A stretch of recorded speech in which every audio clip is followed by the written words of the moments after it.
Namah Shivaya.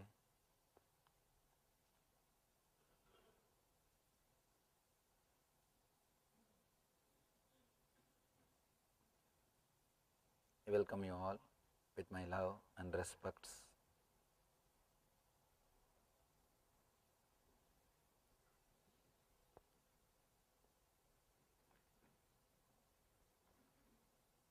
Today's subject is integrate and evolve. Shiva is taking us into the deeper layers day by day. Today he is taking us to a different dimension. Let's enter into the sutra.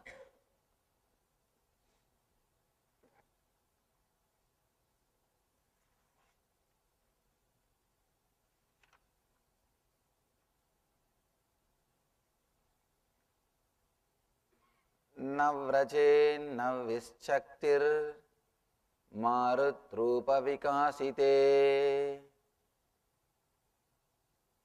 nirvigalpatayam madhye taya bhairavarupata. Navraje navischaktir marutrupa vikasite nirvigalpataya madhye taya bhairavarupata. The translation goes, the energy of breath should neither move out nor enter. When the center unfolds by the dissolution of thoughts, be unclutched, then you attain the nature of Bhairava. Then one attains the nature of Bhairava.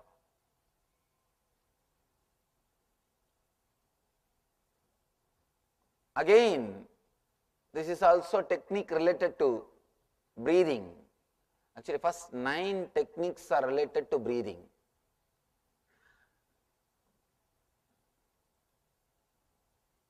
First day itself I was explaining. Breathing is the right place to start.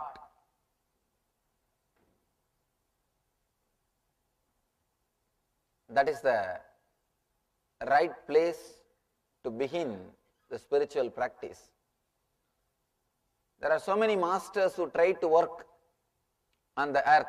All the religious techniques, the puja, yoga, all of them start with earth, the physical part.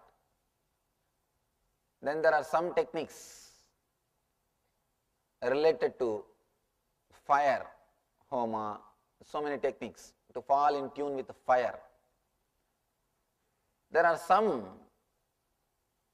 techniques to fall in tune with ether, but the problem is, straight away when you try to fall in tune with ether, Akash energy, sometimes you are not so subtle, you will not be able to grasp it. Prana, the air is the right space, anybody can start from this space. Nobody will miss it. Straight away trying to work on the consciousness may not help all the individuals. Here Shiva is trying to work through the breath, through the prana. He is taking us to the same height. He is leading us to the same depth through proper method, through a proper channel, through a proper technique, by helping us to work on the breath. You are supposed to start where you are. You are supposed to start where you are. You can't start where you have to end. You are supposed to end in consciousness, but you can't start in consciousness because you are not there. If you are already there, why you need teaching? You don't need anything. You don't need meditation. Somebody goes to a great yogi and asks, Master, I want to learn meditation. Master says, no, no, first you have to master the yama, means you have to practice the yama, niyama. What is the yama and niyama? Be truthful, practice brahmacharya, don't steal others' things, live a non-violent life. You have to practice all these things, only then you can start meditation. Disciple asks, if I can do all these things, then why I need meditation? If I can do all these things already, then why I need meditation? You have to start where you are. You can't straight away think of the goal. Goal is truth, but you can't start with the goal. Here, Shiva is, of course, Shiva is practical person. I have read thousands of spiritual books. If at all I am asked to choose a single book among the 1,000, I will choose the Shiva Sutras only. It is a pure essence, and not only that, he is so practical. He is taking us to the same height, but step by step. He is beautifully leading us step by step to the highest truth. Today, he is opening up and declaring the highest truth, but not straight away, after preparing us. First, with the first 3 sutras, he has prepared us. Now he is opening up the truth. Navrajanna vischaktir marutrupa vikasite nirvigalpataya madhye taya bhairavarupata. The energy of breath should neither move out nor enter. When the energy unfolds by the dissolution of thoughts, be unclutched, then one attains the nature of Bhairava. As I was telling you the other day, scientist is a person who creates a formula to reproduce the understanding which happened to him. Master is a person who creates a formula to reproduce the experience which happened to him. Scientist is a person, he creates a formula to reproduce the intellectual understanding related to the outer world. For example, Newton, he saw the apple falling in his garden. Suddenly he had some understanding. He had the glimpse of truth. Why the apple should fall? If we saw, either would have picked up and eaten or forget about it. Why unnecessarily think about all those things? Why it falls? Why should it be attracted towards the earth? Anyhow, he had some understanding. Why it is falling? He had the glimpse of truth. He created the formula for us also to understand the truth. He created a formula to reproduce the same understanding which happened in him related to the outer world. Master is a person who creates formula, who creates a technology to reproduce the experience related to the inner world. Here, Shiva is just reproducing the technology to achieve the Bhairava consciousness, Shiva consciousness. He says, one attains the nature of Bhairava. He says, Bhairava Rupata, you achieve me, you achieve the same consciousness in which I am staying. You achieve the Shiva consciousness, you achieve the Bhairava consciousness.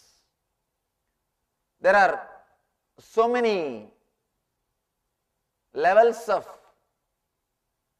experience. Salogya Mukti, Samibhya Mukti, Sarupya Mukti, Sayujya Mukti. Salogya Mukti means you get to live around the master. It's like you stay in the same space where the master stays. I always tell people, it's like becoming ashramite. You live around me. That is a Salokya Mukti. You enter into his loka. You enter into his world. Salokya Mukti. So lot of problems will be avoided because you don't have to think for your life. He will think for your life. So many things. Your responsibilities are taken by him. He takes care of you. He takes your responsibilities. The next level, Samibhya Mukti, living closely around him. I compare and tell people, crew members who always travel with me. The Samibhya Mukti, you are 24 hours around him. Third is Sarupya Mukti. Sarupya Mukti is like you take his own form. You are in that same form and do what he does. It's like becoming an acharya, teacher. You do the work of what I am doing. You become a teacher and start taking classes. It's like a Sarupya Mukti. That is why you can see in all the temples, the guardian deities, Dwara Balakas will be almost the same. Whatever that gods are carrying, the same weapons they will also be carrying. The guardians also will be carrying. If the god is wearing Nama, they will also be wearing Nama. If the god is wearing the Kunkuma, the Dwara Balakas also will be wearing Kunkuma. It's like a Sarupya Mukti. They achieve the same Swarupa. They are in the same Rupa. Sarupya Mukti. The next, last and ultimate is Sayujya Mukti. You achieve his consciousness. You achieve his consciousness. You become him. You start staying in the same space where he is staying. You achieve the same consciousness. Shiva doesn't believe in other three levels of muktis. He doesn't believe in Salokya. He doesn't believe in Samibhya. He doesn't believe in Sarupya. Straight away, he takes us to Sayujya. He gives us the techniques to Sayujya. Beautifully he says, Bhairava Rupata. You achieve the same consciousness in which I am staying. You achieve the same space in which I exist. You achieve the Shiva consciousness. The energy of breath should neither move out nor enter. When the center unfolds by the dissolution of thoughts, be unclutched, then one attains the nature of Bhairava.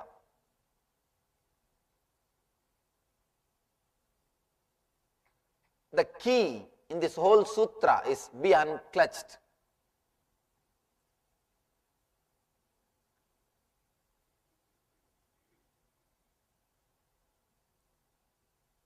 Shiva straight away comes to the subject.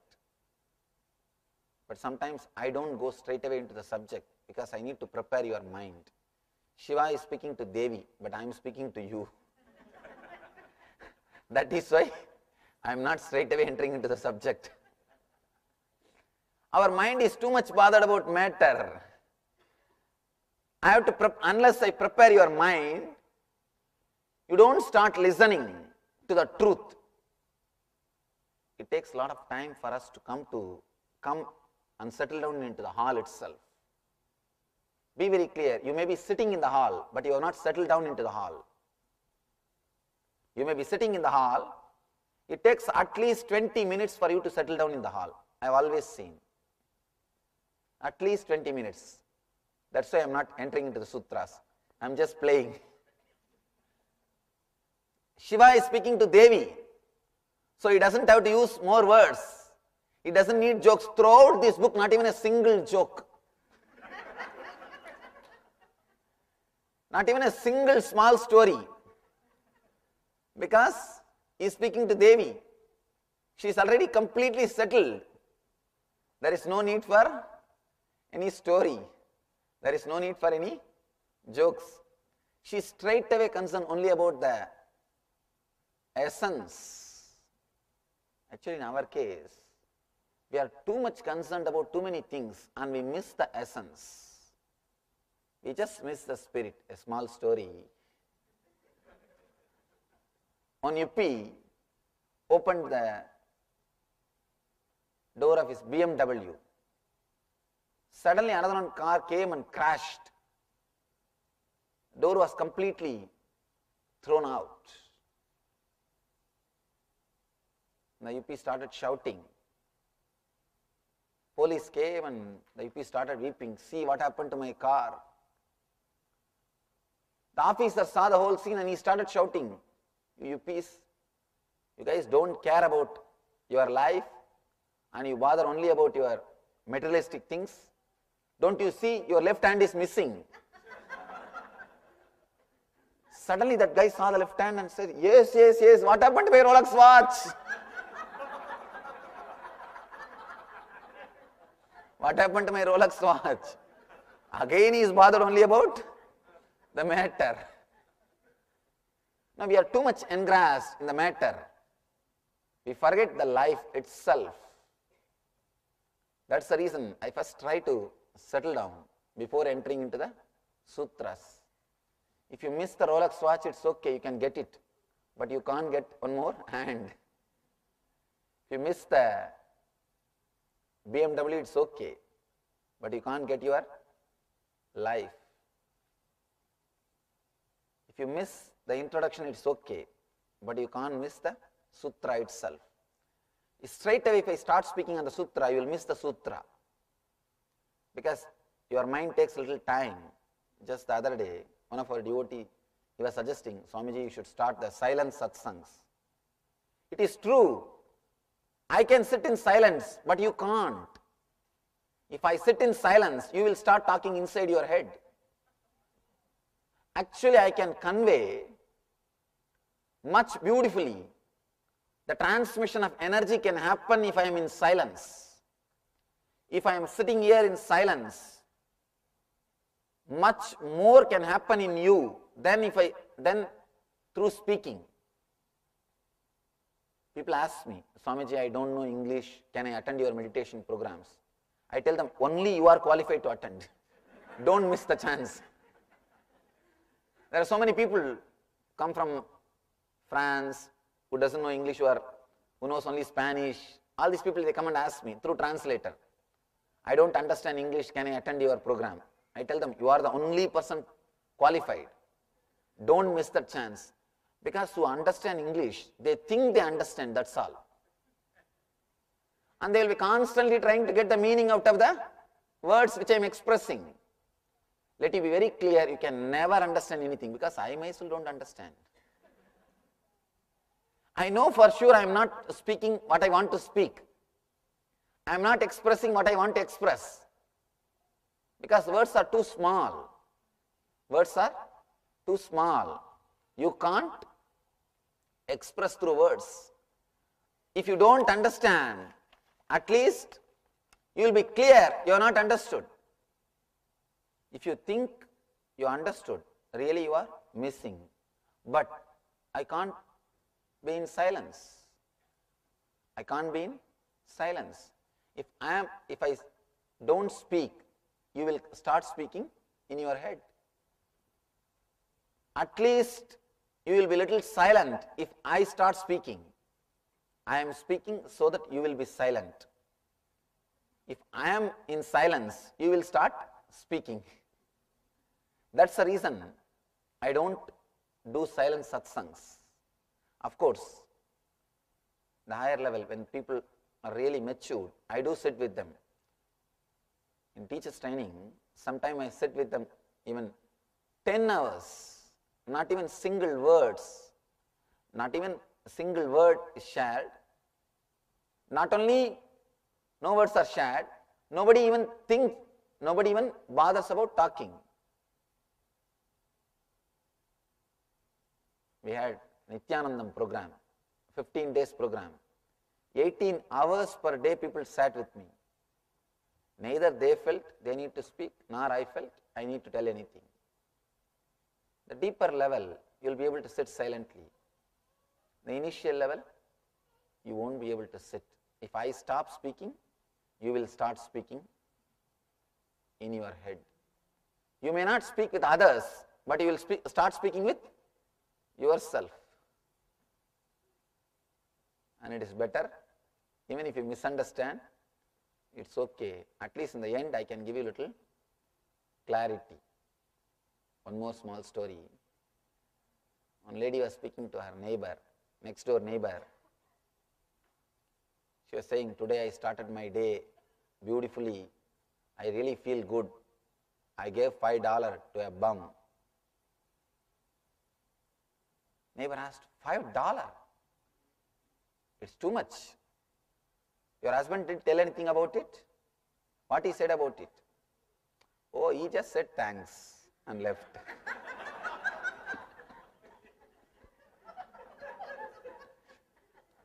First, you may miss what I am saying.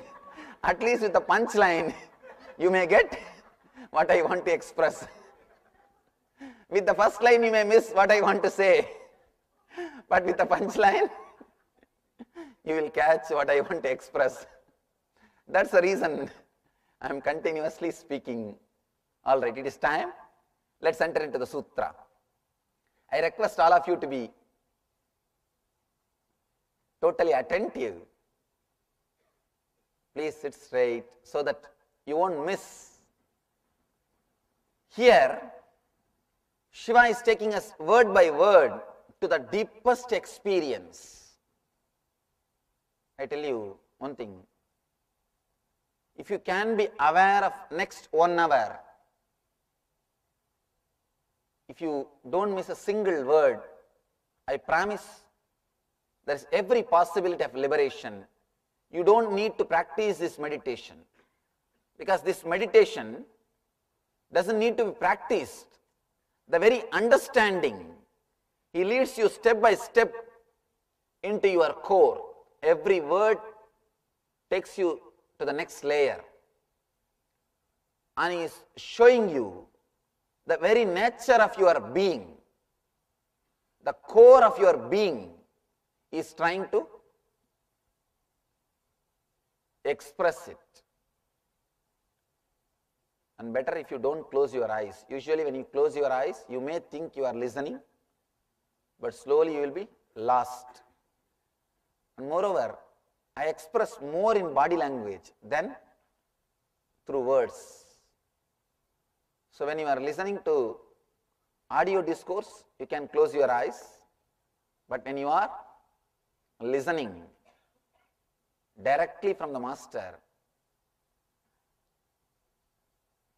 sit with full awareness.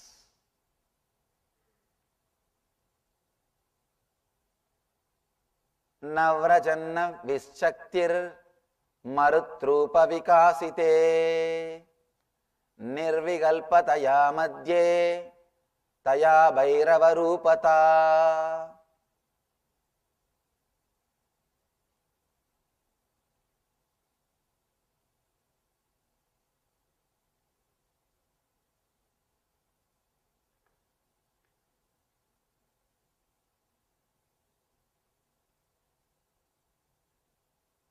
Ramakrishna always says,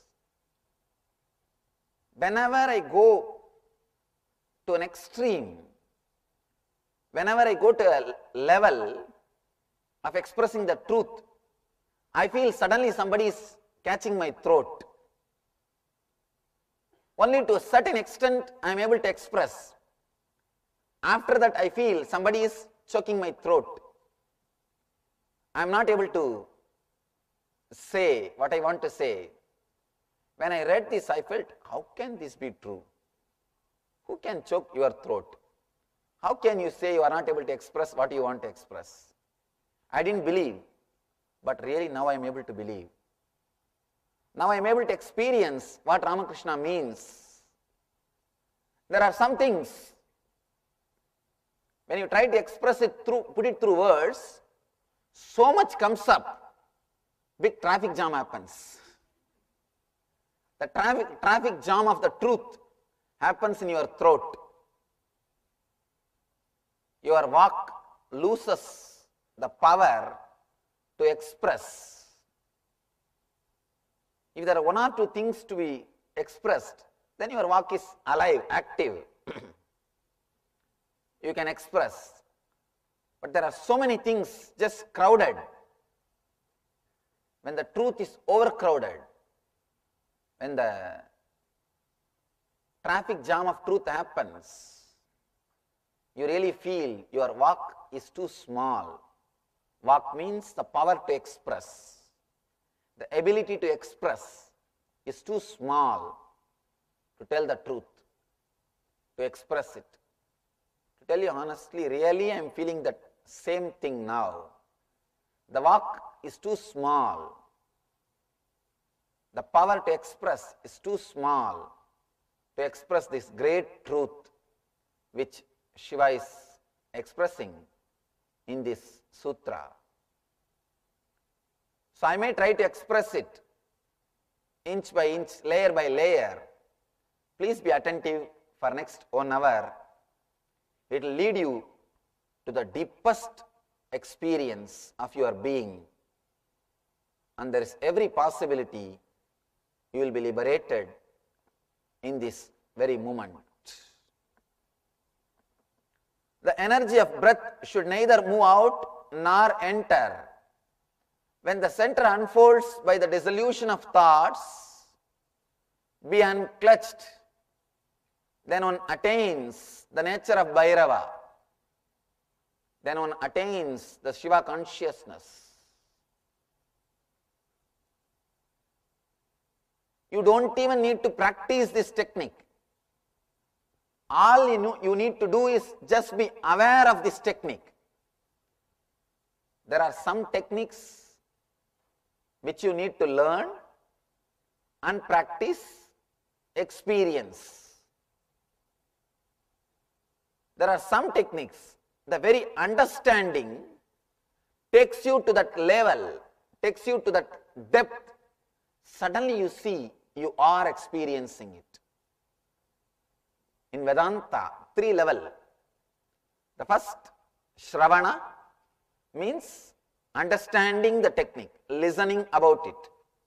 Manana, meditating on it, contemplating, practicing it. Nididhyasana, expressing the truth, expressing it.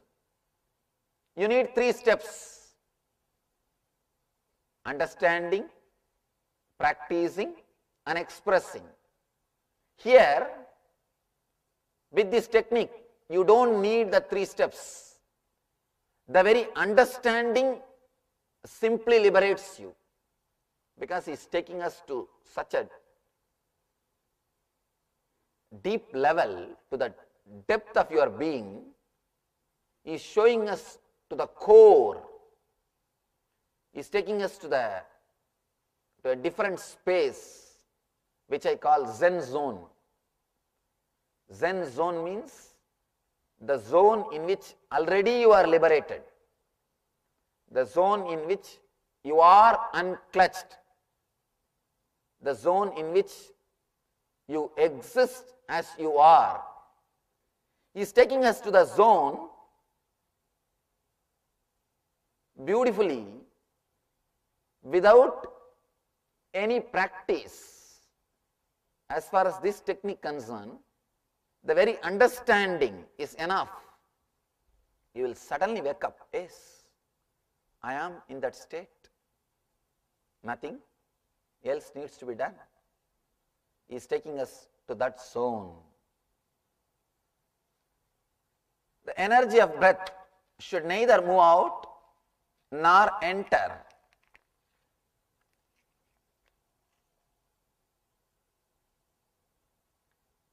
Yesterday I was speaking, I was explaining. To be relaxed or to feel comfortable in the neutral space, we feel comfortable with incoming breath or outgoing breath. but we don't feel comfortable with the neutral space. That is why you just jump the neutral space. You don't give your attention to neutral space. Whenever the neutral space comes, you say quit and you jump. Whenever the neutral space comes, you do fast forwarding. You just fast forward it. Continuously you are fast forwarding the neutral space. When you sit and watch a movie, you don't like some scenes, you fast forward it. Just jump. Same way, whenever the neutral space comes, you jump, you fast forward. Yesterday I was asking you to feel little comfortable with the neutral space, in the neutral zone. Now he is taking us to a different depth. He says, you don't even have to feel comfortable with the neutral zone. Just understand you have a neutral zone. Be relaxed. Whether you want or not, you are going to have neutral zone. Even if you do fast forwarding, even if you fast forward, the neutral zone is your nature. Every moment, the neutral zone is going to happen in you. That space is happening in you. The neutral space is constantly happening in you. Even if you avoid, the neutral space is happening in you. He says, the energy of breath should neither move out nor enter. When the center unfolds by the dissolution of thoughts, be unclutched. Let me explain how your mind is moving, how you are thinking. First, all the three sutras, he spoke only about breath. He never used the word mind. First time he is bringing that word. First time Shiva is introducing. First time he is bringing the word mind. And first time he is uttering the word nirvigalpataya. Means be unclutched. The state in which you don't have any vigalpa. You don't connect and see. Vigalpa means connecting the kalpanas. Nirvigalpa means where you don't connect anything. Kalpa means itself connecting or imagining. Imagining is what is meant by the word kalpa. Here he says nirvigalpa, where you don't connect. You are unclutched. Let me just explain how you think you are thinking. Shiva is taking us a little further, so I am giving you the close-up view.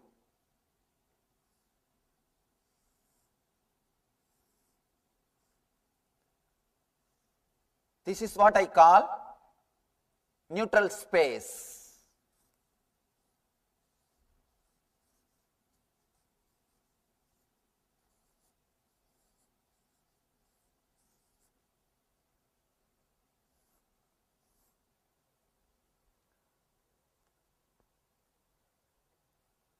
Every moment, every kshana, again and again and again you experience this neutral space.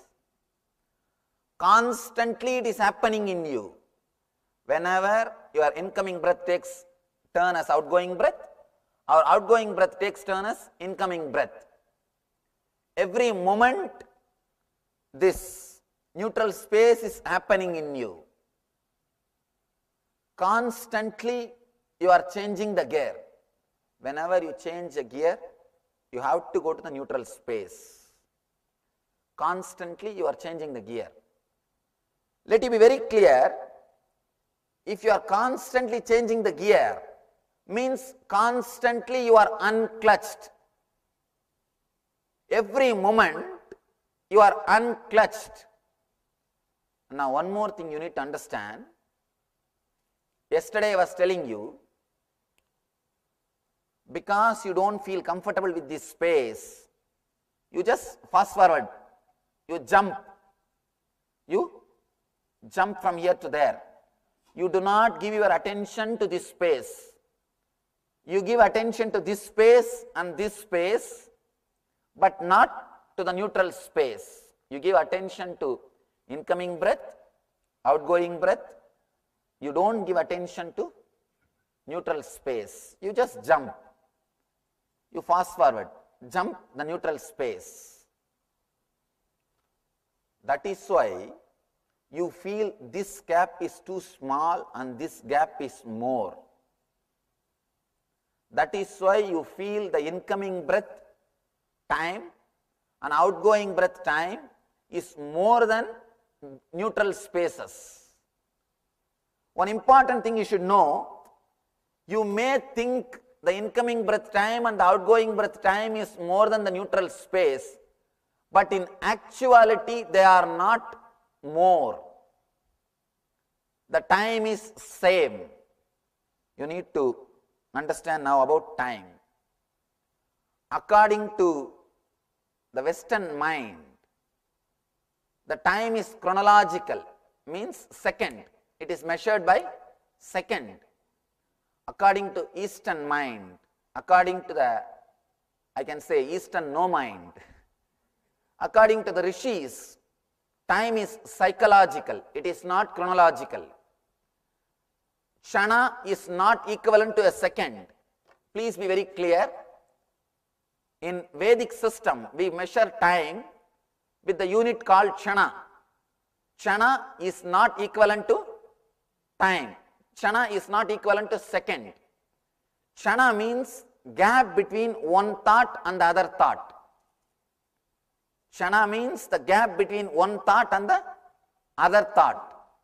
Please understand, if you can follow, if you can come little deeply with this sutra, Shiva is straight away showing you the ultimate truth or your very nature. Shiva doesn't believe in changing your activities. He believes in changing your belief about yourself. He doesn't bother about your activities. Throughout this book, not even a single morality is given.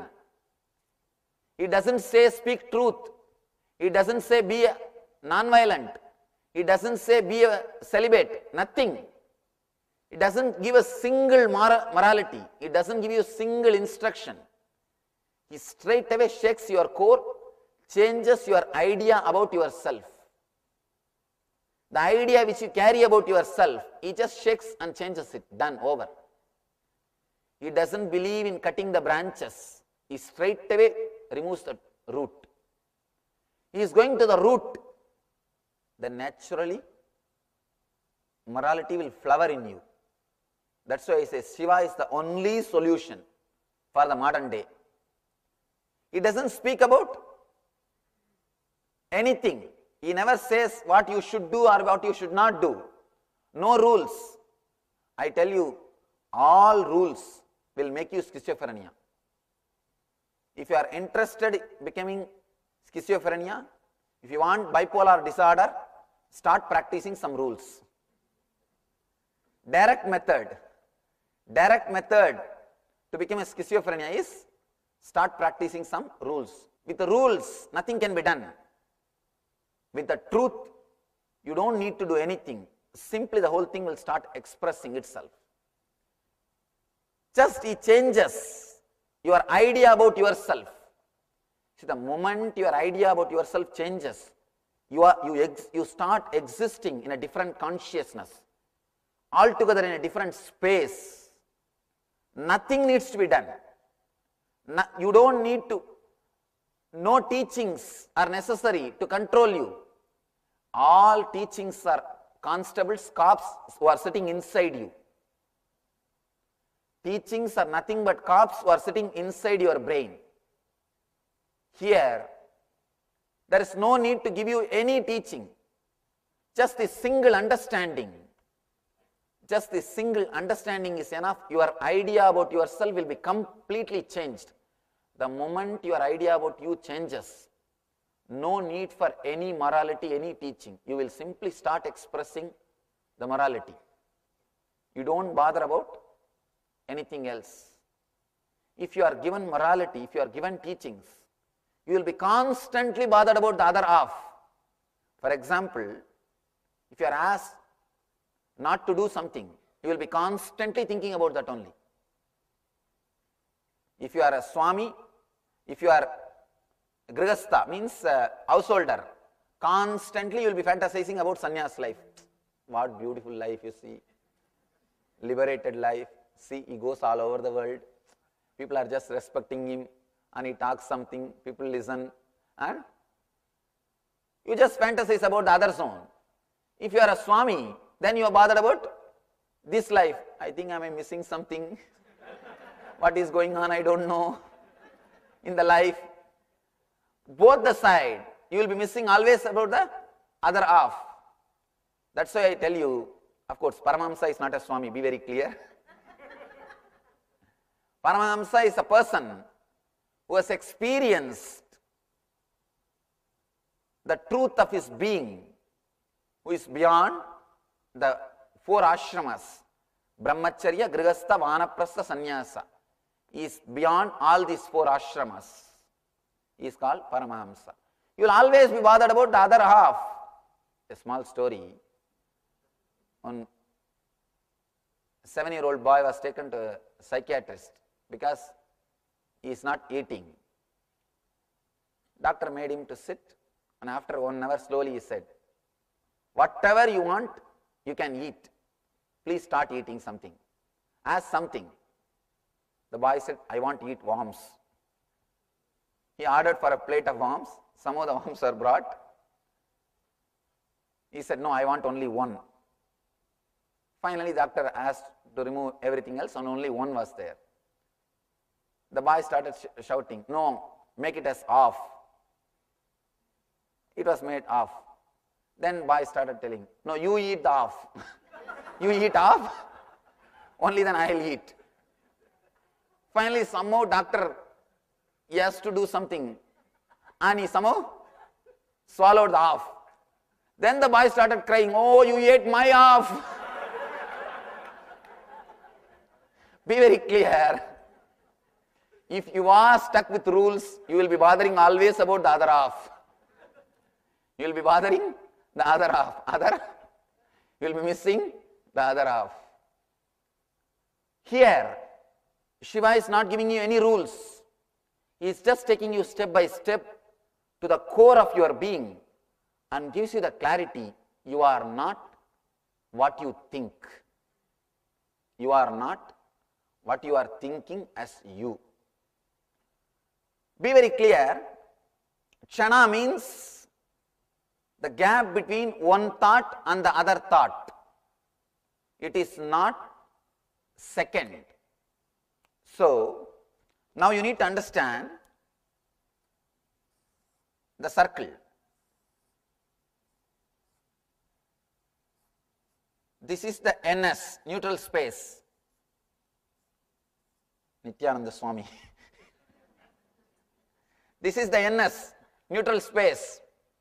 This is the incoming breath. This is the outgoing breath. For you to understand, I expressed this as more space and this as less space. But Shiva says, this is equivalent to this. Because the gap between one thought and the other thought is kshana. Gap between this thought and this thought is what he calls as kshana. And he says further, whether you give your attention or not, this space and this space, the NS, the neutral space and the incoming breath, both spaces are equal. But we think this is more. Because we give too much of attention to it. Even if you give too much of attention to it, this is not more. Let me give you one small example. If you are sitting with somebody with whom you feel completely comfortable, in tune, you are just relaxed, even if 2-3 hours passed, you will not know how time flies. Suddenly you realize, oh God, it is already 8 o'clock, I have to run, I have so much of work. Otherwise, if you are sitting with somebody with whom you don't feel comfortable or with whom you don't feel relaxed, every 5 minutes what you will do? You will see the watch and you will say, what is happening, whether my watch stopped or not? Don't you have any other work? If the number of thoughts are more, it is hell. If number of thoughts are less, you are in heaven. Be very clear, if number of thoughts are more, chronologically same time, but psychologically you feel time is more. Because you give more attention here, you think you have more thoughts here, you think this space is more than neutral space. The breathing space, breathing time is more than the neutral space. Please understand. Because you think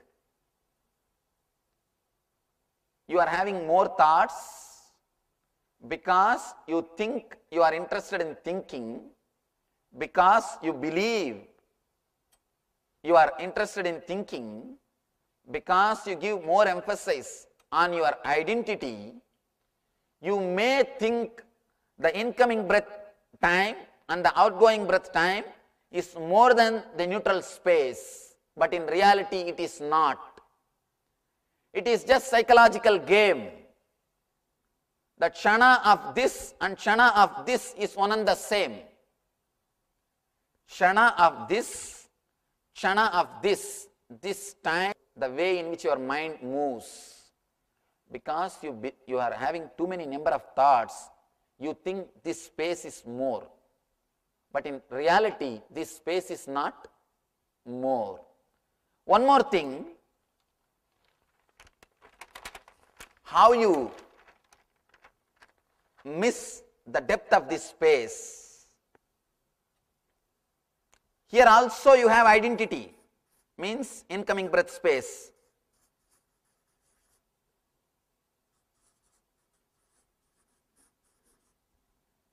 Outgoing breath.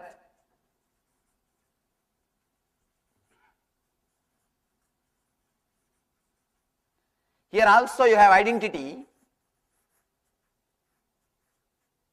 Here also you have identity. Identity is a space which you know. Here you don't have identity. The big problem is, when there is an identity, you are able to connect and see all the identities. You connect and see. Let me be very clear. Let me give you in this way.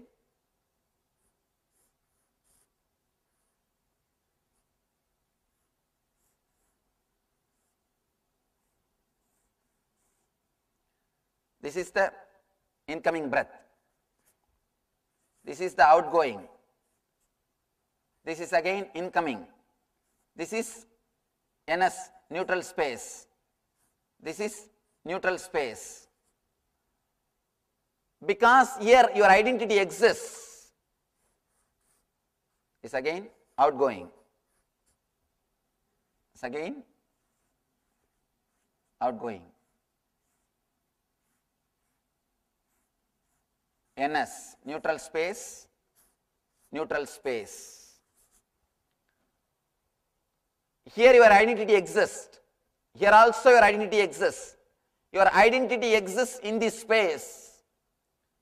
Constantly you can connect and see you are connected. But in this gap, because your identity doesn't exist, you don't connect the gaps and see. For example, the thought which came to you 10 minutes ago, the thought which came to you 10 years ago, thought which came to you 20 years ago, they are independent, unclutched, separate thoughts. But thoughts have got identity. Because they have identity, you connect them and see the thought which happened 10 minutes ago is number 1. Thought which happened 1 year ago, number 2. Thought which happened 10 years ago is number 3. You can connect all of them because they have identity. But the gap which happened 10 minutes ago, the gap which happened 1 year ago, the gap which happened 10 years ago, you don't connect them and see that you are constantly experiencing gaps. If I were to put it in a little deeper way, little subtle way,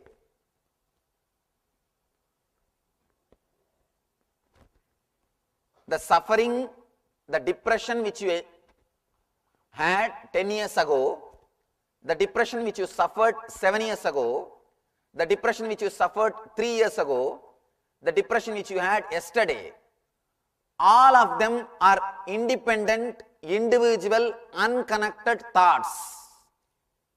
But because they are thoughts, you start connecting all of them and create the shaft of depression. You have an idea that your life is depression. For last 10 years, I am suffering with depression, Swamiji. You create a big shaft. You take all these unconnected, unclutched pieces. Each bit is an unclutched bit. You just take all the unclutched bits. You connect all the shaft and create a shaft. Be very clear. The pain which you had 10 years ago, the pain which you had 9 years ago, the pain which you experienced 7 years ago, the pain which you experienced 3 years ago, the pain which you experienced yesterday, all of them are unconnected, independent, individual thoughts. But you connect all these thoughts and create a shaft, and you start thinking, you start believing life is pain. Or the joy which you experienced 10 years ago, the joy which you experienced 9 years ago, the joy which you experienced 3 years ago, the joy which you experienced 1 year ago, all of them are independent, individual, unconnected thoughts. Now, you connect all those thoughts and create a shaft of joy. In life, the only thing which you do is either creating the shaft of pain or creating the shaft of joy.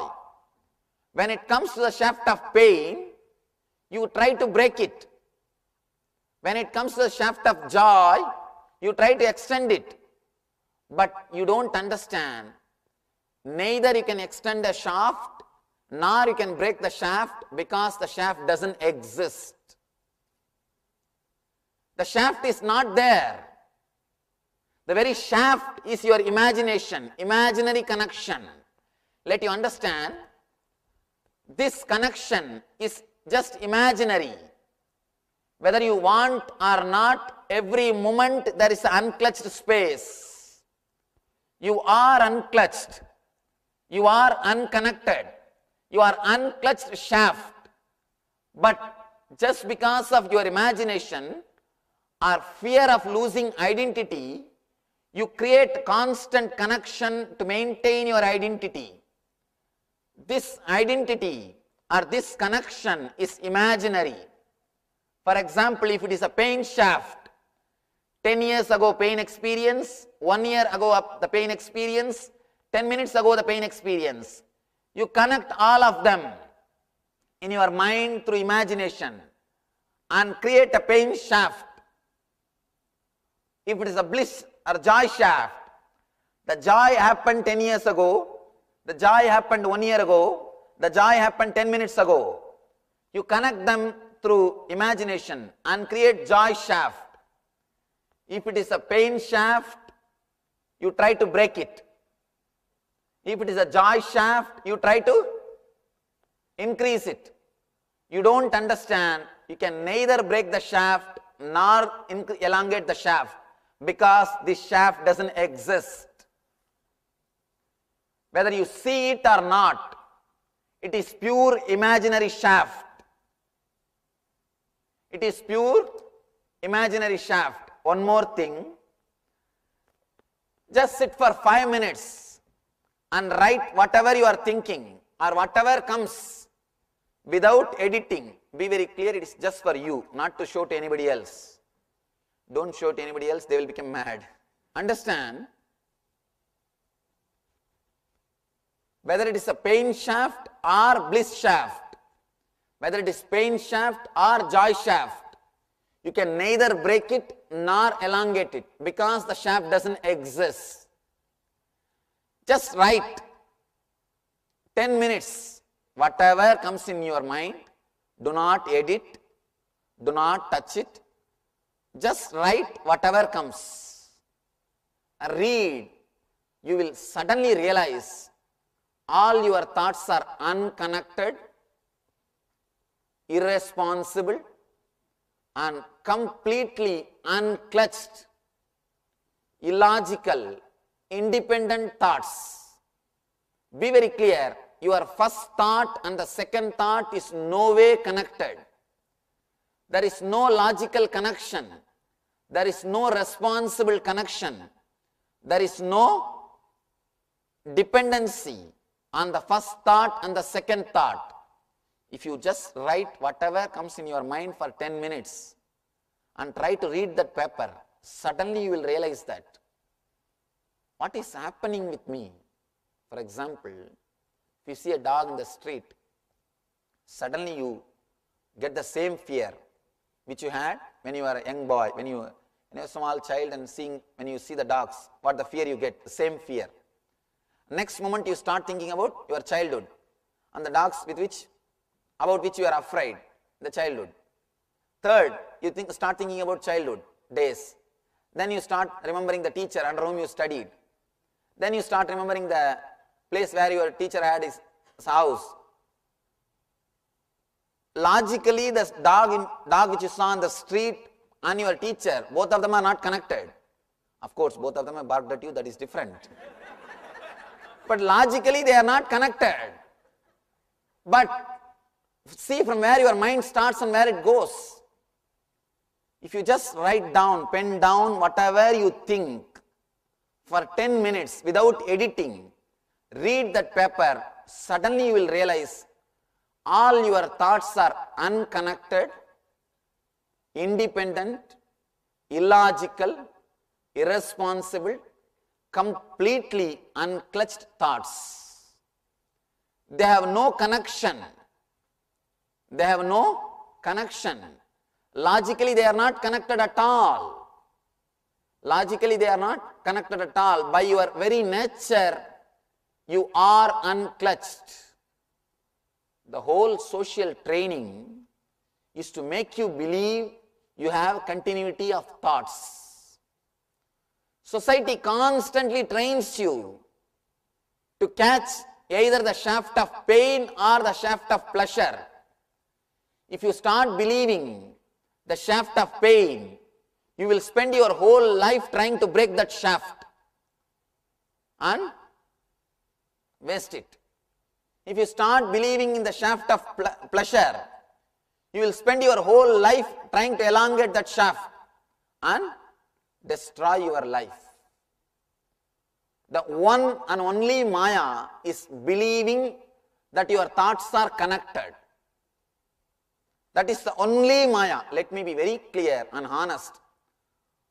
Whatever spiritual techniques you practice, whatever meditations techniques or anything you practice, to elongate this shaft, you will never be successful. I have seen people trying to do concentration. People trying to do concentration. I have seen people seriously practicing Rama Krishna, Rama Krishna, Rama Krishna, Hare Rama, Hare Krishna, Hare Rama, Hare Krishna. I myself have practiced for years. Let me tell you honestly, I used to do japa here, 108 beats, one mala. This hand, 108 beats, one mala. Once I finish this one mala, I will move one bead in this hand. So by the time I finish this hand, this mala, 108 into 108. Whole day constantly I will be repeating. Constantly I will be repeating. I had only one effect, depression. Please let me be, please understand, I am saying the truth. I did what all need not be done. So I have right to tell you what can be done, what needs to be done. I have lived or I have done things which is not necessary. That is why I say, I have right to say what is necessary. Whole day and night, actually after some time, even when I am sleeping, I am able to rotate that mala. Even if I am sleeping, one part of my mind is constantly moving that beats. By constantly repeating, you are trying to create a shaft. Suddenly entered into some new thing. You must have felt a joy by singing Rama, Krishna or Govinda or Shiva, some name. You must have felt some ecstasy. You are trying to reproduce that ecstasy by repeating that mantra, then whole thing is gone. How a person feels really happy, blissful when he dates, and he tries to reproduce that experience by marrying. Now you will understand. Now you understand what I mean. The same thing. Exactly same thing. See, you feel the joy when you are dating because you experience the gap. You experience the unclutchedness. You feel the joy when you are singing that name or chanting some mantra at some moment because you relax in that unclutched space. Not because you are repeating, but because of the unclutched space. Suddenly somehow you fall on that NS, neutral space. That is the reason you experience joy. When you try to make it as ritual, all you will have is depression. Let me be one clear, little more. How many years you practice, you can never concentrate your mind. Let me be open and clear. I tried my best, spent years, I am not able to concentrate. I am not able to concentrate. Only two things. Either you suffer with the shaft and die, or you realize that you are unclutched by very nature. The shaft doesn't exist by very nature. There is only two choices. No other choice. You can neither elongate that shaft nor break that shaft because the shaft doesn't exist. The connection itself is imaginary. How will you fight with the imaginary enemy? If you have the shaft, you can elongate or break. But the shaft doesn't exist. Shaft is purely your belief. The pain which you had 9 years ago, the pain which you had 10 years ago, the pain which you had 20 years ago are independent, separate incidents. When you start connecting them and try to create a logic, try to create an understanding, then you create the shaft, life is pain. When you try to generalize your experiences, when you try to dovehole your experiences, you create a shaft of pain or joy. The moment you start believing in the shaft of pain or in the shaft of joy, you created hell for yourself. Then you will be behind that shaft, either elongating it or breaking it. Your whole life is nothing but playing with the shaft which doesn't exist. That is what Shankara means when he says life is Maya. Maya means Yama iti Maya. You are fighting with thing which doesn't exist. Yama means which doesn't exist. You are just fighting with imaginary shaft. You are trying to break or elongate the shaft which does not exist. Let me be very clear. Whatever techniques you practice to break this shaft, without understanding that shaft doesn't exist, you will never be successful. With this single understanding, you don't need any technique. This very understanding is a technique. You are liberated.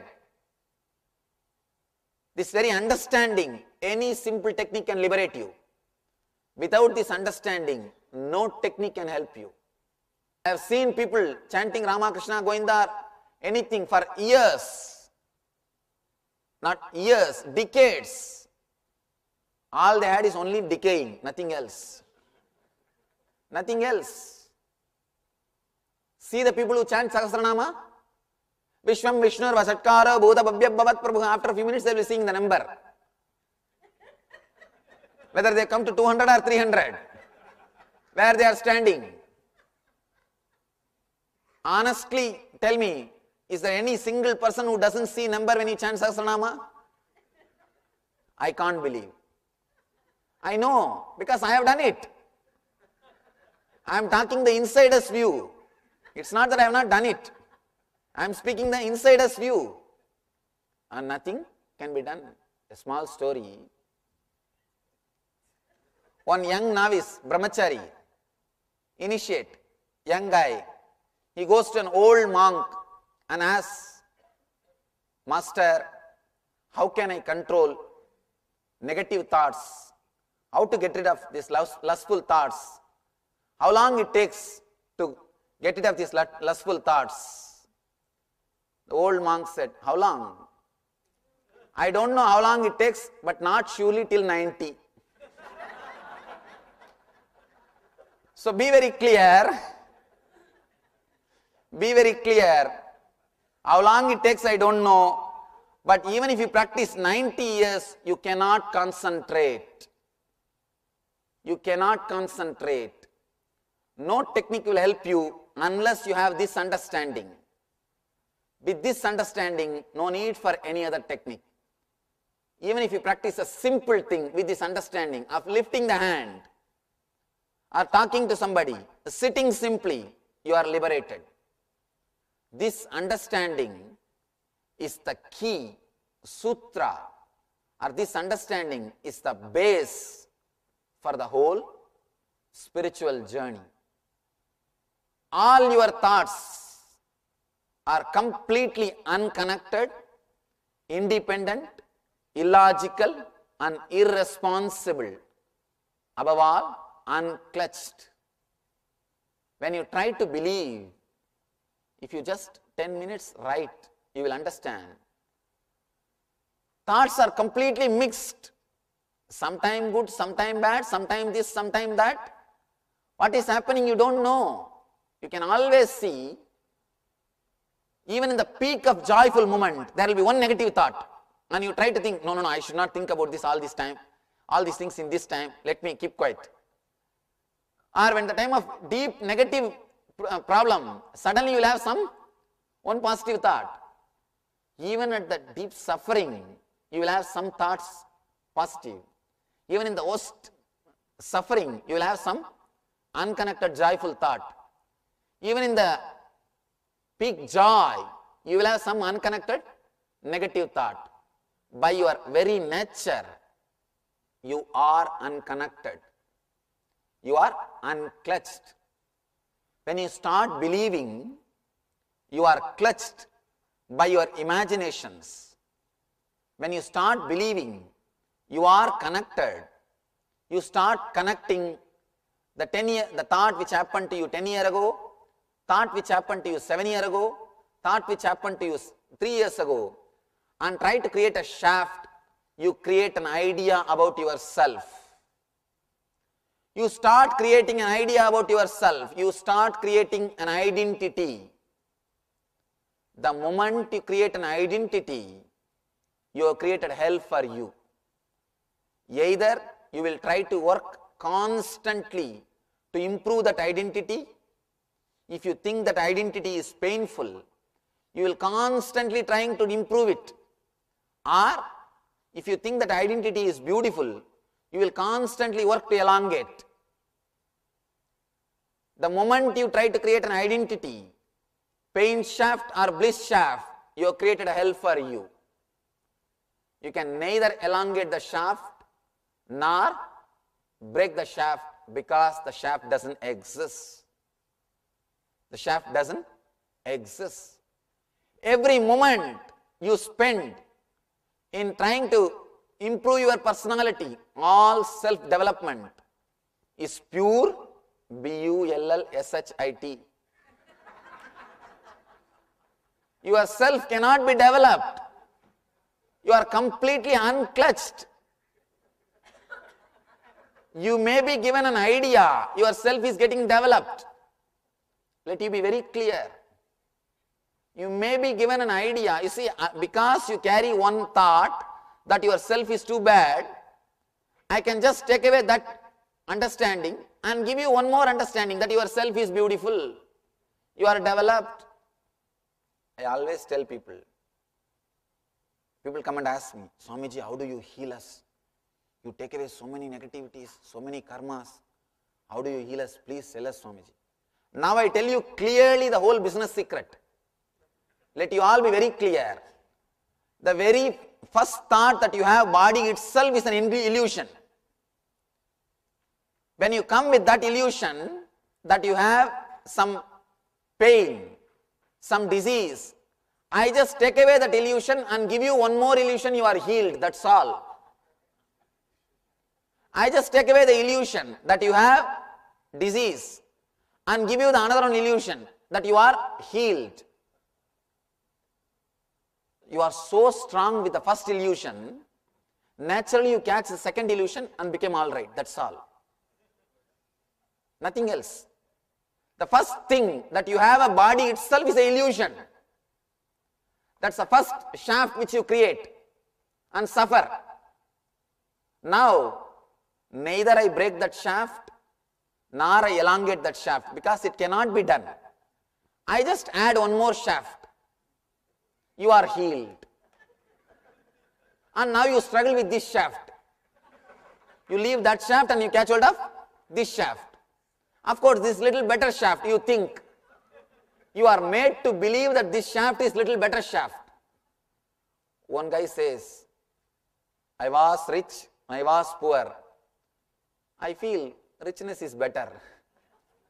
Same way, you are healthy and you suffered with the disease. You believe the health shaft is much better. So I just take that shaft away from your space and insert this shaft. That's all, nothing else. Idea about yourself straight away creates your body.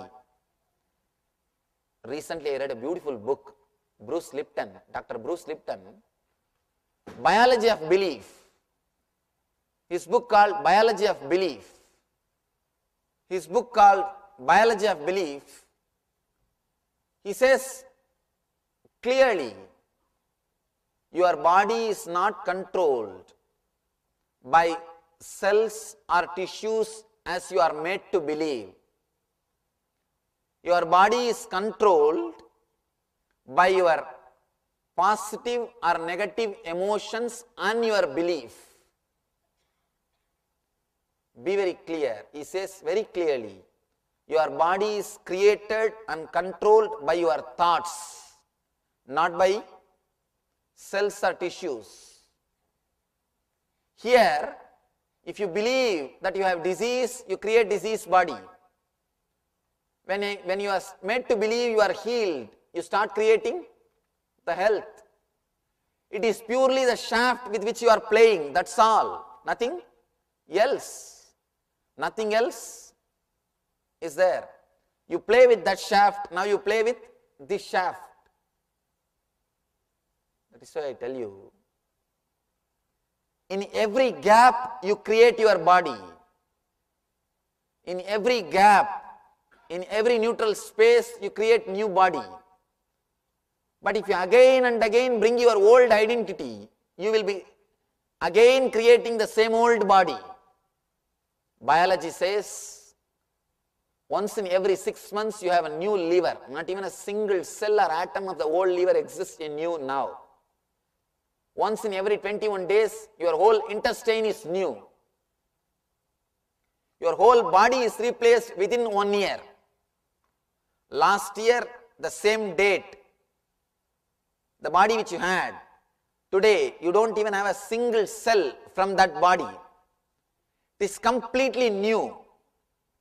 Then why are we carrying the diseases, Swamiji? When you believe that you are same person, when you believe you have identity, when you bring the same old identity by your faith, by your imagination, by your connection, by creating shaft, you bring the same body. You reproduce the same body which you had 1 year ago. Constantly you are creating your body.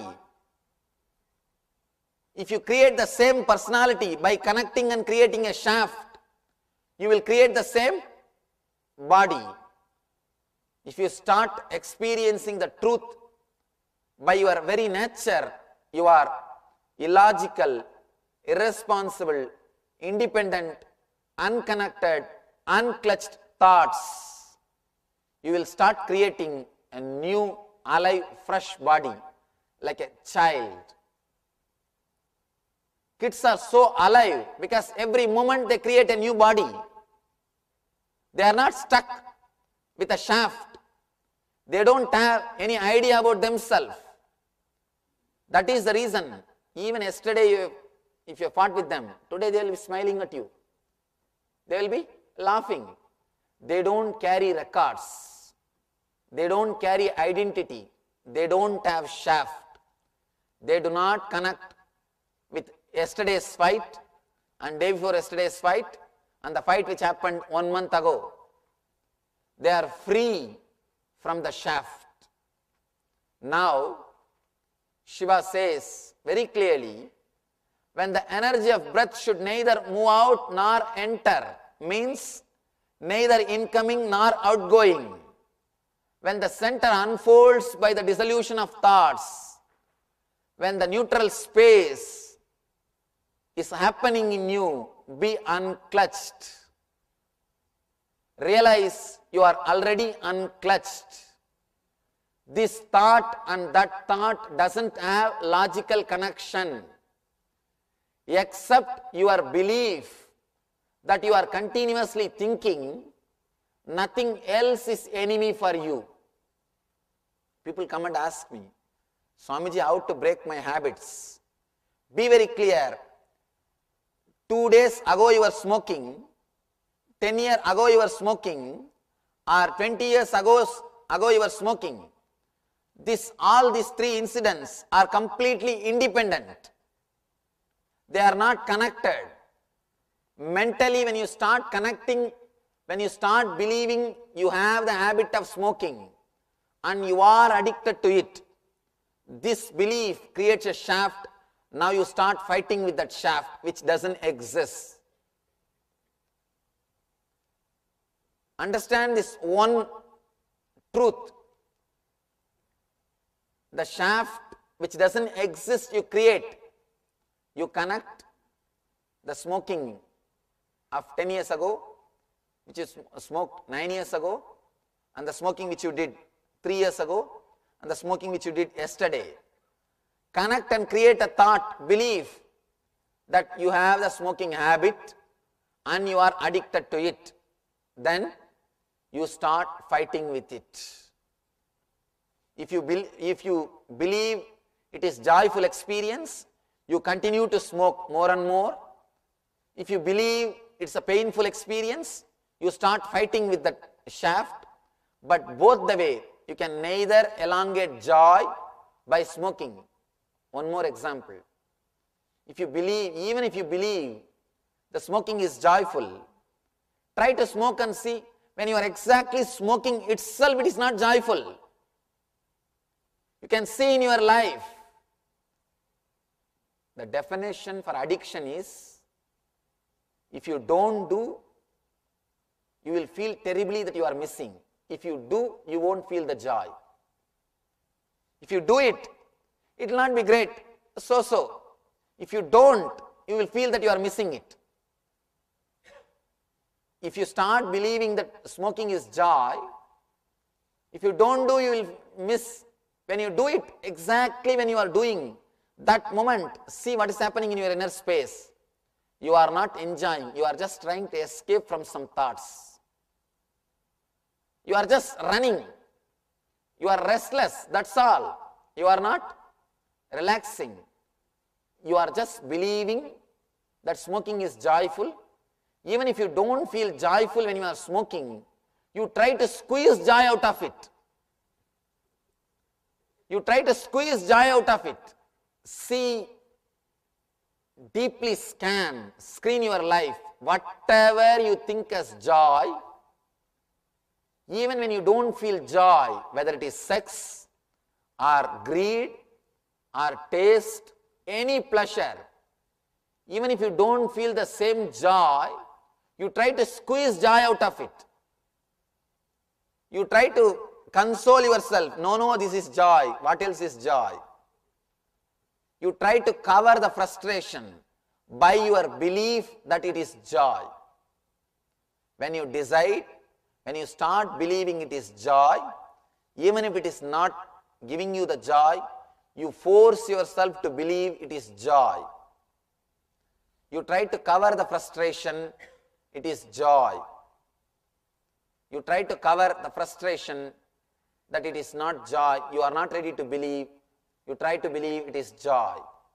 Same way, if you decide something is pain, if you start believing something is pain, even if it is not painful, you try to force yourself, you try to imagine, you convince yourself it is pain and continue to struggle. Whether the habit of addiction or the concepts of joy, concepts of pain, everything is purely unconnected, unclutched, illogical thoughts. You connect them. Now you have a tremendous fear. If this is true, how can I live? Because the whole life is mess now. Some thoughts are coming and some thoughts are going. Please be very clear. Because you believe some thoughts are connected and they are joy, you start giving life only to those thoughts. If you believe some thoughts are painful, you try to take energy away from that thoughts. You are not able to live your whole life. You are choosing. You are breaking your life. You are choosing. If you understand, you are unclutched. You are completely independent, illogical, unconnected, unclutched thoughts. Suddenly you will feel deep integrity in yourself. Suddenly you will feel that you are elevated to a different plane. Suddenly you will feel a discipline happening in you which doesn't need to be monitored. You don't need monitor. You don't need any balancing. You are flowing in a totally different way. As on now, you are afraid. As on now, you are afraid. If this is true, that I am unclutched, unconnected, then what for I am running? Then where am I running? What for I am going? What for I am living? What is exactly happening? Then how will I live my life? The tremendous fear rises in you. You start thinking, if I am unclutched, how will I go back and do my work? How will I go back and live my life? Somebody may take away my property. Physically, I may be swindled. And mentally, I may lose my balance. I may start doing anything and everything. Because I am unclutched, unconnected. Be very clear. This is the fear created by your mind. Your mind never allows you to trust yourself. The moment you trust the gap, neutral space, you will lose trust on your mind. You will lose your respect on the shaft.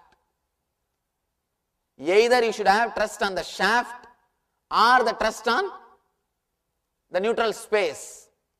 The neutral space and the shaft both are having influence over you. If you trust the neutral space, you won't be able to trust the shaft. If you trust the shaft, you won't be able to trust the neutral space. From the young age, your school, college, university, office, everybody has taught you to trust the shaft and to develop the shaft, work on the shaft, self-development. Now you know the meaning of the self-development.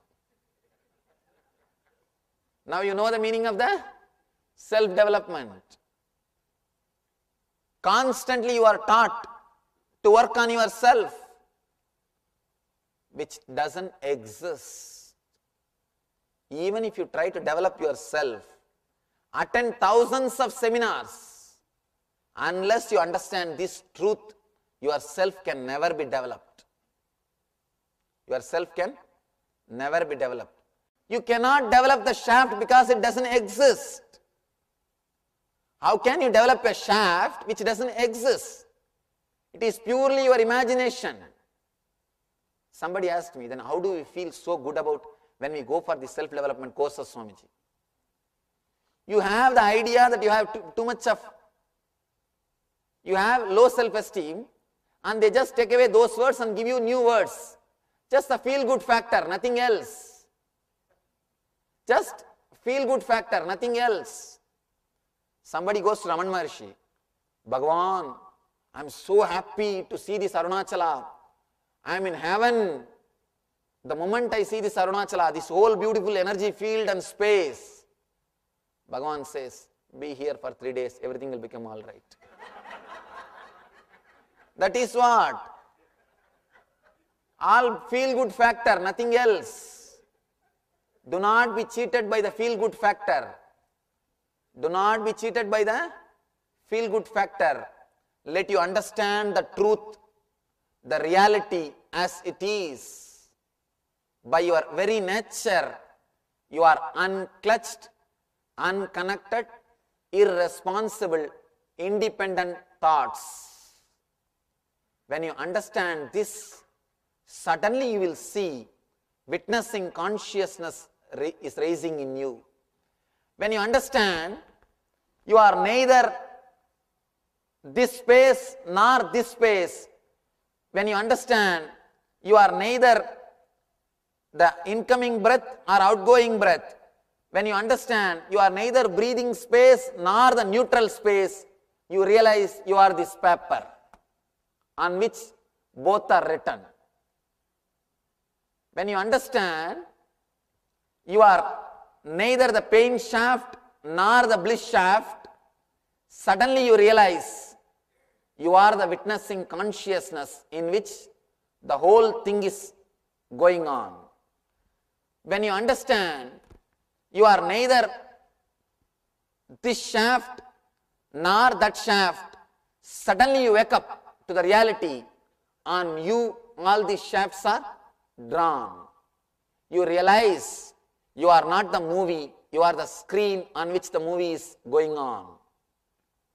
If you are engrossed, if you are completely lost in the movie, you forget the screen.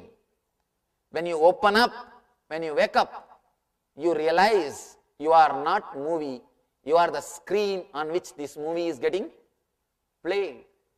Your mind will never allow you to believe that you are unclutched, because two things.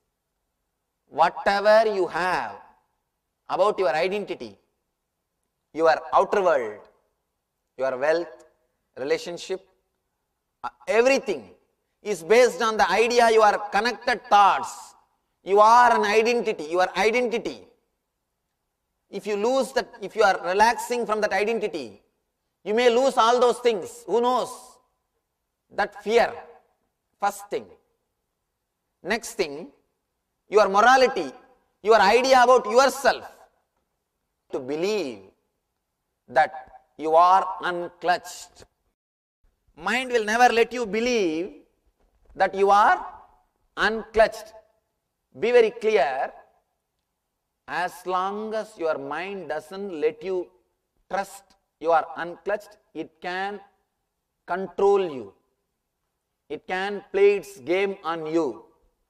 The moment you trust yourself, trust your consciousness, the mind cannot control you, it cannot play its role on you. One important thing, even you can see in your profession, the staff member who wants to exploit you, first thing he will do is, he will make you believe that you can't run your business without him. First thing he will give you the impression, you cannot survive without him. That's the first thing. Then he can go on exploiting you. He can play all his games. You can't do anything about it. The moment you start believing you cannot survive without him, you will put up with him. Same way, first thing mind does to you is, it convinces you, you cannot be alive without it. First thing, mind makes you trust that you cannot survive without it. The moment it convinces you that you cannot survive without it, gone. You have created your hell. The moment it convinces you, then nothing needs to be done. Then you will never try to drop the mind. You will never try to drop the mind. You are caught with the fear. You are gone. You are over. Now also, your mind will not let you believe so easily that you are unclutched. It will try to bring all possible logic. And if it can't bring any logic, the tremendous fear. What will happen to my property? What will happen to my personality? What will happen to this and what will happen to that? Be very clear. Nothing will happen. Everything will go much better way. Much more smoothly. Just understand this one simple example and then you will be able to understand what I mean by the fear of mind.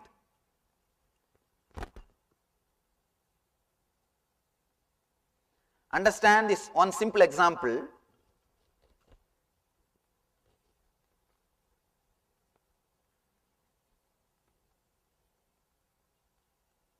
In North India, in the forest, hunters will put like this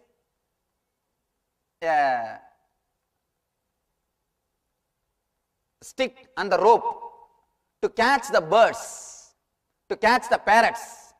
In the forest, they will just hang like this stick between the two trees to catch the birds, to catch the parrots. Actually, what will happen, when this is hanging like this, the parrot will come and sit here. The moment parrot sits, because of the parrot's weight, what will happen? It will just turn topsy-turvy. The moment it becomes topsy-turvy, the parrot will start thinking, oh, if I leave, I will die, and it will hang on to that stick. The moment it turns, it will feel totally shaken and just catch hold of that stick. It will hold on to that stick and hang on to that stick. It will think, if I leave my feet, if I let go, what will happen?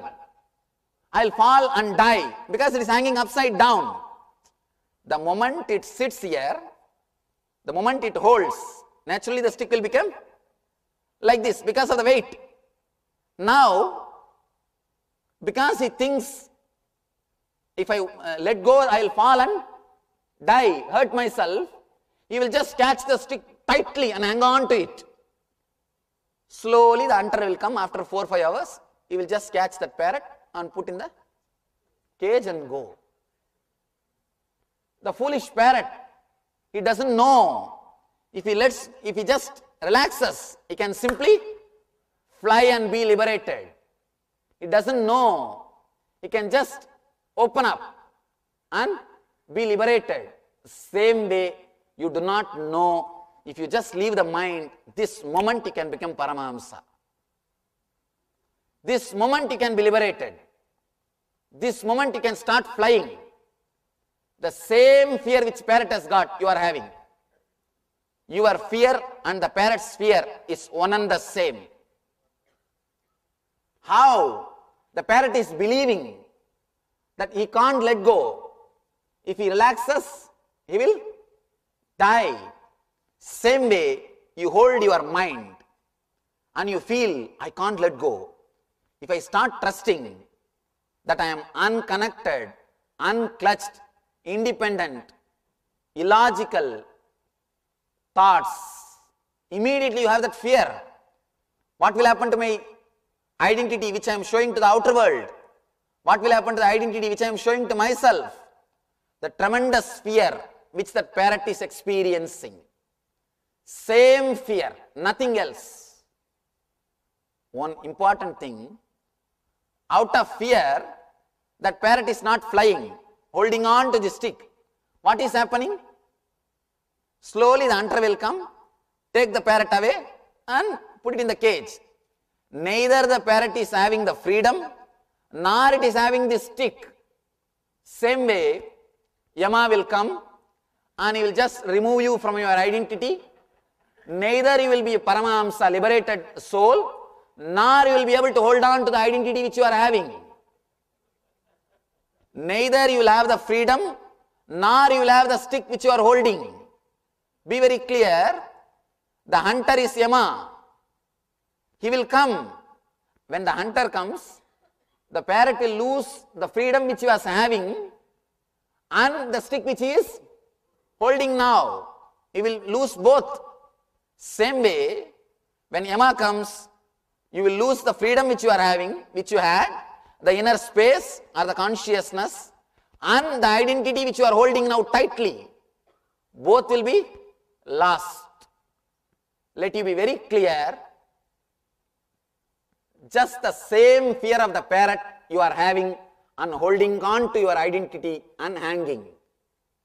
This moment, trust yourself, do not bother, you will never have any problem. Just trust yourself and let go. Your identity, you will become Paramahamsa, liberated. All you need to do, trust you are unclutched. Even if you don't trust, that is the truth. Even if you don't trust, that is the truth. But you have vested interest about the false. If you trust that you are unclutched, it is too much. Your vested interests are getting shaken. Let you be very clear, even if you try to avoid the truth because of your vested interests, you cannot do anything. The hunter will come today or tomorrow, just pick up an NK, put you in the cage. The same situation, exactly you are in the same situation as the parrot is.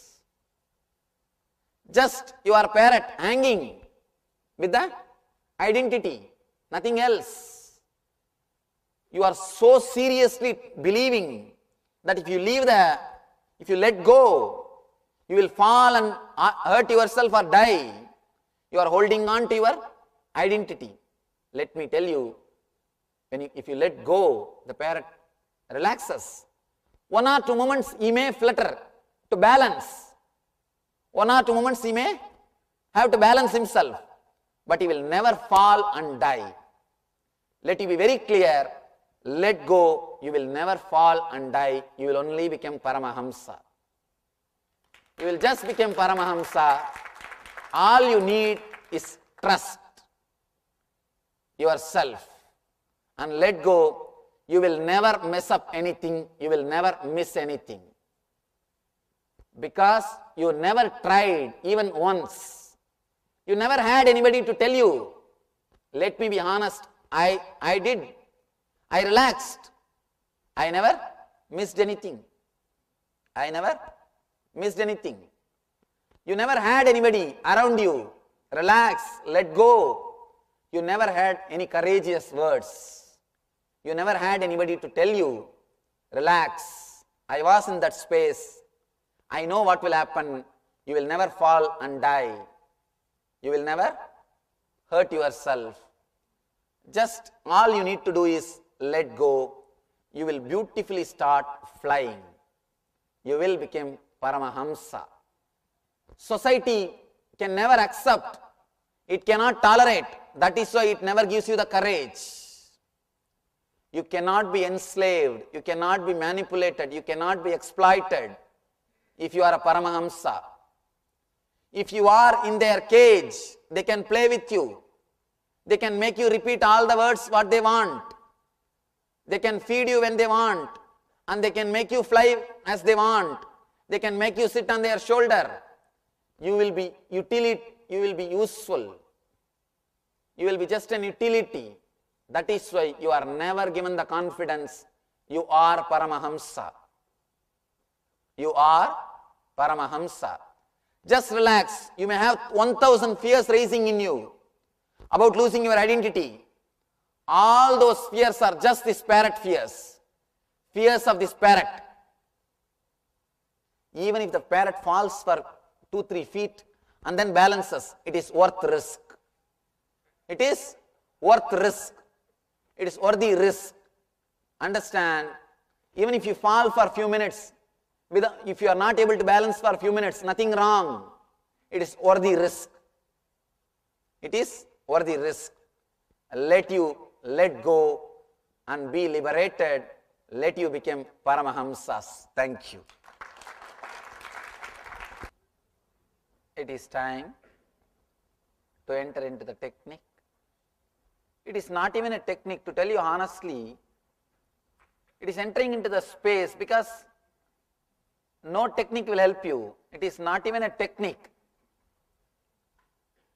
Now we are going to enter into that space. Now we are just going to realize what we understood. Just the same space in which Shiva exists. Shiva gives a beautiful technique in the sutra to experience that space of be unclutched. The whole main message for this whole spring tour is this: be unclutched. This Dhyanasparana program is also just based on this one truth: be unclutched. Because unless you experience this, no technique can help you. Once you experience this space, no technique is necessary. Now, we'll enter into, Shiva is explaining 5 different methods to live in that space. Now, today we will start the first, how to be in that space. All the next 5 techniques are directly connected only to this truth. Of course, any technique has to be connected with this truth only. This is the ultimate. Nothing to make you, to give you that space, give you the experience, give you that fullness. Shiva gives you beautiful truth that Krishna, please wait for a moment. Let me finish this and then you can start giving. Actually, to tell you honestly, and one more thing I want to tell you, this whole thing is the wisdom of Shiva. Never even mistake its mind. Let me offer the whole thing humbly at his feet. The great master landed on the planet Earth. Never ever think it's mine or anything. If at all you feel grateful for knowing this truth, be grateful to Shiva. It is his wisdom, his thing. Let me be very clear. When I myself experienced this, so much of gratitude I felt. And I felt, how could he think so deeply and give solution exactly for modern man? See, whatever you think as your problem, whether physical health, straight away this technology can solve. The moment you experience this space, straight away physical healing starts happening. Mental health, all your irritation, addiction, or ill feeling, depression will disappear the moment you experience this technology. The moment you experience this space, it will disappear, because the depression which happened 1 month ago, depression happened 1 year ago, depression happened 3 years ago, are unconnected, unclutched. The problem is when you start believing that you had depression, same depression you are having continuously. That is when you start fighting with it. If you know it is unclutched, independent, separate, you don't think enemy is a huge guy who is sitting in front of you. You don't feel like fighting. His head is separate, his leg is separate, his body is separate. You don't think of fighting with him. Only when you imagine you have a huge problem in front of you, you start fighting and getting into more trouble. You are fighting with depression is the root cause for your depression. Let you be very clear. Same way, fear. You are fighting with fear is the base cause for fear. In Ramayana there is a beautiful story. Whoever stands in front of Vali and fights with Vali, half of their power will go away to Vali.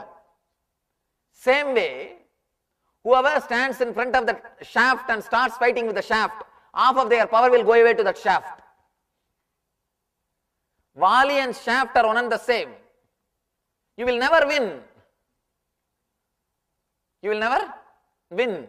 You create the shaft because you fight with the shaft. You create the whole thing because you fight with the whole thing. Whether it is physical healing, the moment you experience this space, simply the healing starts. Because the inner healing starts happening.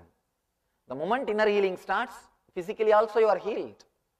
Next, your depression, mental problems, your depression.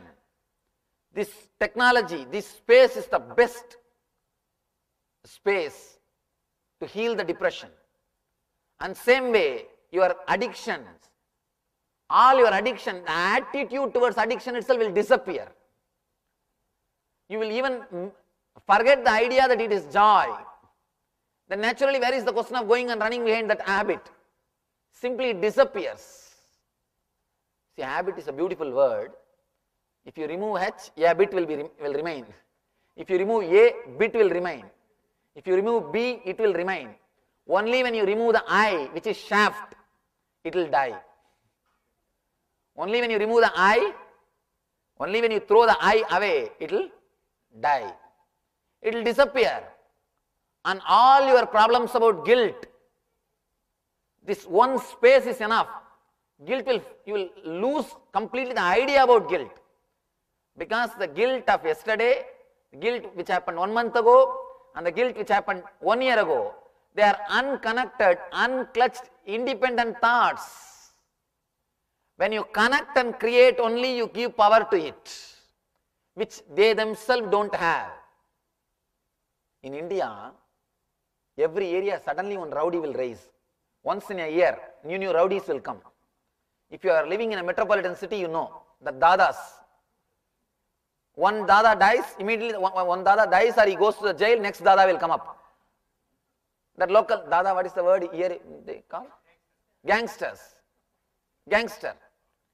Either they will die in the fight among themselves or they will go away to jail. Then the next person will rise.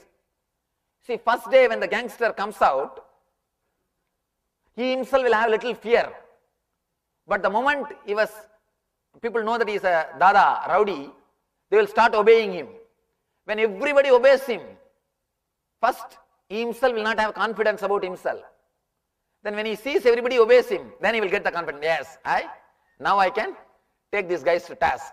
His whole body language will be transformed. Same way, when mind comes to attack you, it will not have enough confidence. When you are afraid of it, when you are caught by it, then it gets the confidence. You give confidence to mind to attack you. Once you show your fear, once you show that you are very fragile, that's enough for mind. Now you are caught. Now he gets a seat. And ultimately, even for spiritual growth, this is the ultimate space in which you can experience the pure witnessing consciousness. When you understand you are unconnected, illogical, irresponsible, unclutched thoughts, you realize you are the space in which the thought and the gap is happening. You are the space in which the incoming breath and the outgoing breath and the neutral space happening. You are just beyond all these three. You are just beyond all these three. This neutral space is neutral space only as long as you have the incoming and outgoing breath. When that is diffused, it can't be called anymore as neutral space, because it is the nature. It is your original state. That is what I call eternal consciousness, Shiva consciousness. Now it is time. Let you understand and liberate yourself. Let you become Paramahamsas.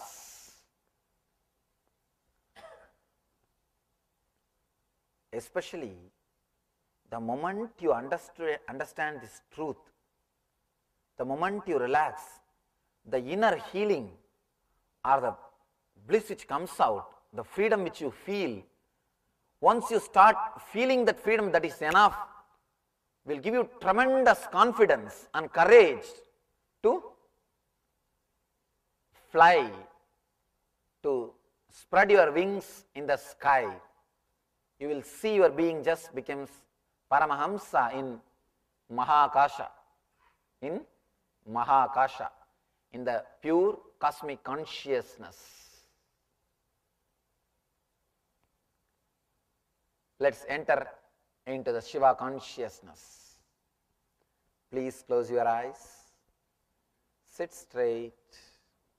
Now you can have your ribbons.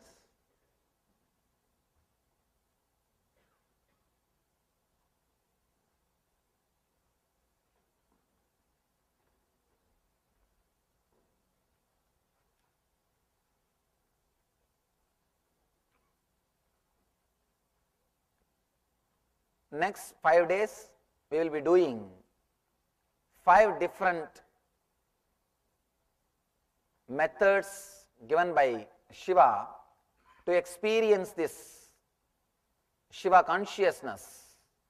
And in the Dhyanasparana program also, we will be working on this same, be unclutched, and 5 different intense techniques where you go into the details, you go deep into the experience of a liberated inner space or being unclutched.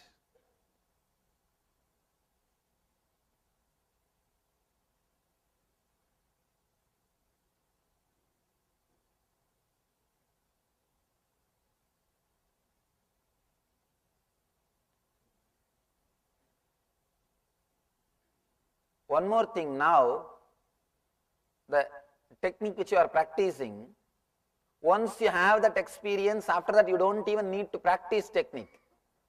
Just remembering this experience is enough. You will be again in that same space. Only in the initial level you need to relax, just like a parrot taking off. Once you take off, you don't need to bother about anything.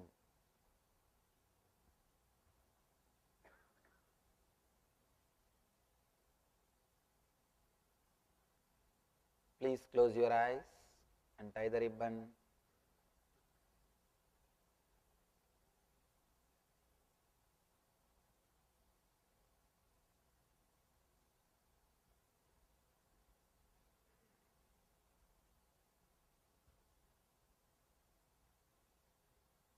Sit straight. First few moments, inhale. and exhale as slowly as possible, as deeply as possible.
Slowly start witnessing only the incoming breath. Do not bother about any other movements or neutral space. Just witness only the incoming breath. Be witness, be aware of incoming breath.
Slowly start witnessing only the outgoing breath. Now forget about the incoming breath. Just witness, be aware of outgoing breath.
Now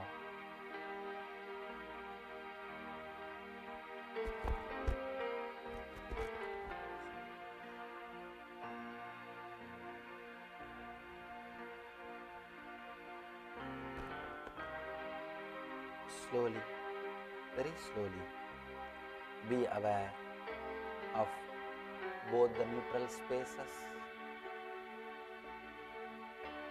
When your incoming breath takes turn as outgoing breath, when your outgoing breath takes turn as incoming breath,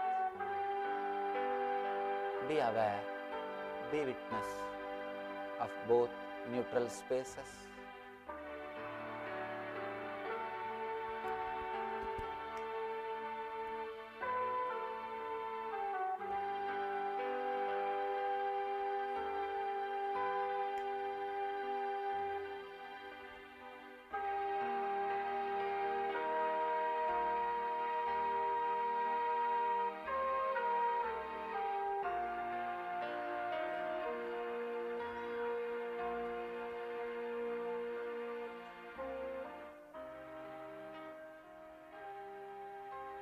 Intensely be aware of both the neutral spaces.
Be aware of neutral spaces, incoming and outgoing breath. Just be aware of incoming breath, neutral space, outgoing breath, and neutral space.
unclutched.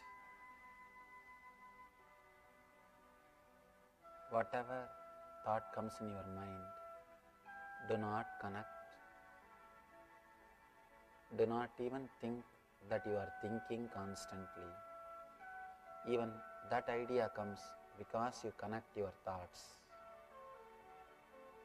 They are just completely independent thoughts. Do not connect them and create one more thinking you are thinking. Let independent bubbles rise and fall. Let independent thoughts come and go. Do not connect them and think you are thinking. Be unclutched.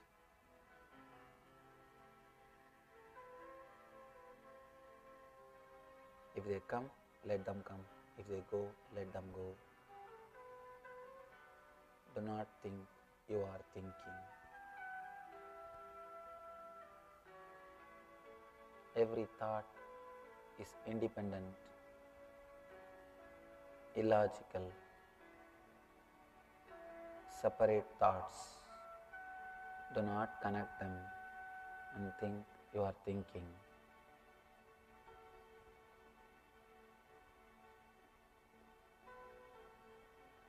Your idea that you are thinking is a lie.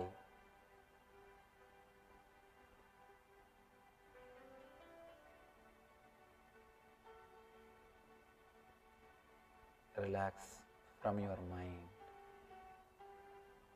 Let go. Be liberated.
Be unclutched.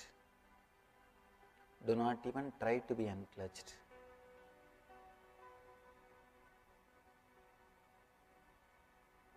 If you are having thoughts, let them come, let them go. Just understand they are unclutched. They are independent, individual thoughts.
Shanti, Shanti, Shanti.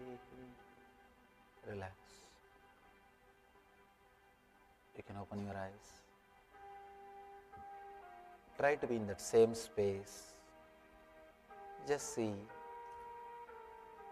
even these thoughts are completely unclutched. Your inner space is beautiful and purely unclutched.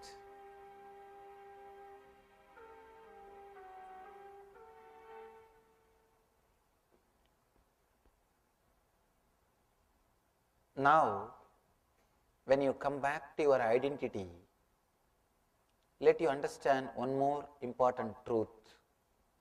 Now you know this is your identity from which you fly.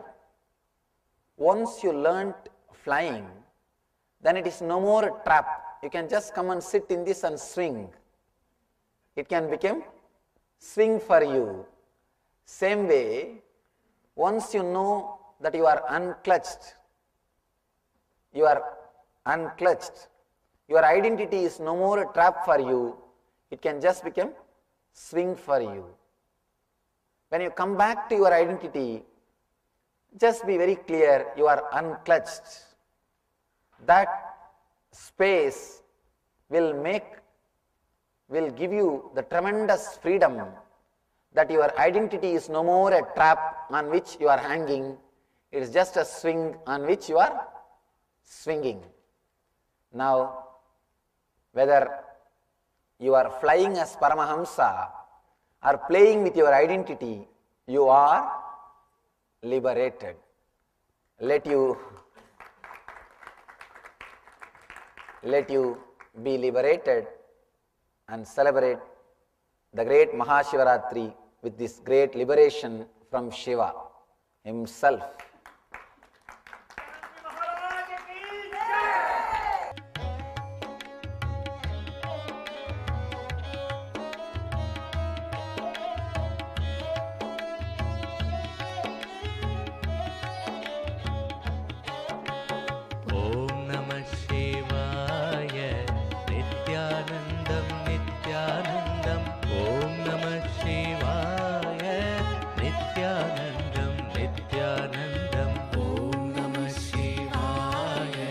Nithyananda